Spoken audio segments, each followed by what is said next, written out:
Анастасия пишет, ребенок ужасно себя ведет, ничего не помогает, он кричит по поводу и без повода, угрожает ножом.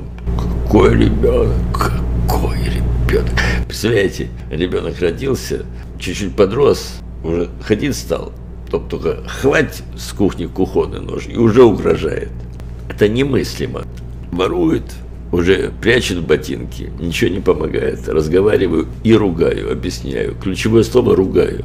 Элемент неправильного взаимодействия с ребенком, когда мы ему обесцениваем запреты и ограничения, и он перестает вообще воспринимать из ваших уст любой запрет. Там нет, нельзя брать ребенок нож и угрожать им.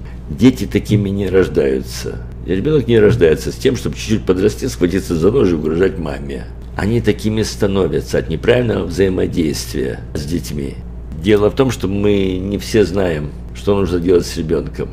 Современные дети другие, вы потом поймете почему. Процесс эволюции, то есть определенных мутаций, продолжается миллиарды лет. У человека эти мутации, то есть изменения, возникают не на физическом уровне, а на психическом. И сегодняшние поколения – это мутанты, как и мы, но они в большей степени. То есть они немножко другие, у них намного более высокий потенциал и больше психический объем.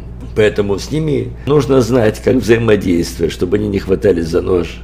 Это же все плохо заканчивается, если он уже хватается за нож, что будет дальше? Бывают такие мамы, которые по многу избыточно часто говорят ребенку «нет» и «нельзя». И эти «нет» и «нельзя» совершенно не несут в себе рациональной нагрузки, то есть они нерациональные. В них нет необходимости, в этих «нет» и «нельзя».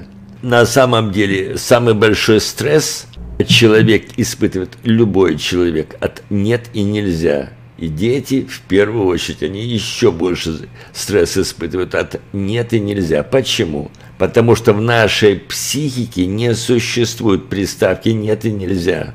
Наша психика – это добавочное желание, то есть это «хочу».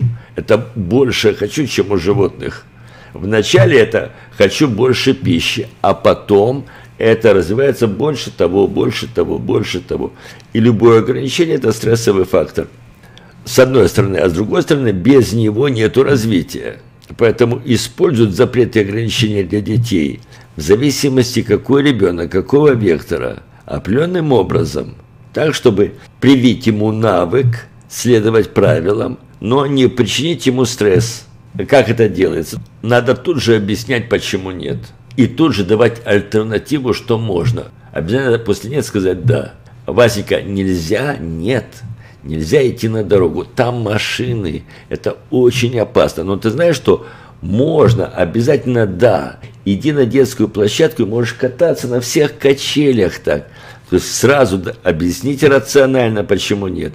И тут же дать альтернативу, что да, можно делать. Это во-первых. Во-вторых, нельзя орать, нет. Оно само по себе стрессовый фактор. Даже простое нет.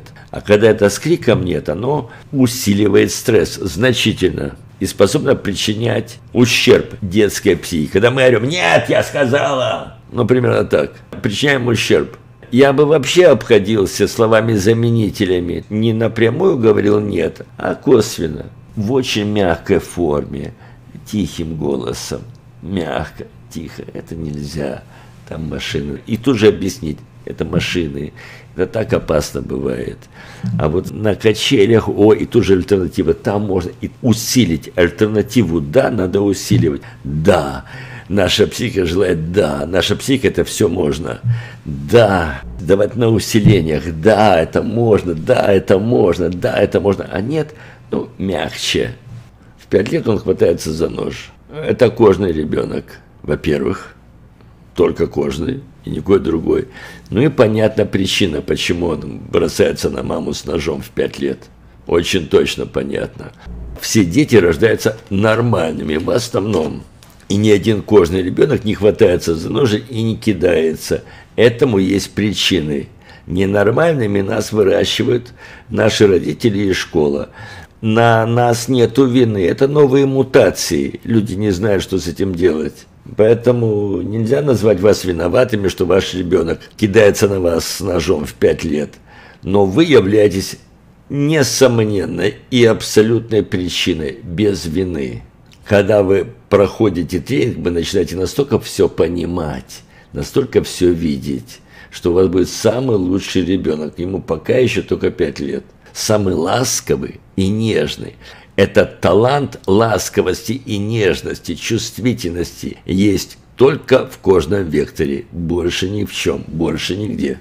Не существует, ни в России, в Америке тоже не существует ни одного психолога, который сумеет выявить причинно-следственную связь, почему ребенок хватается за нож и что с этим делать. Вам не поможет с таким ребенком ни один человек.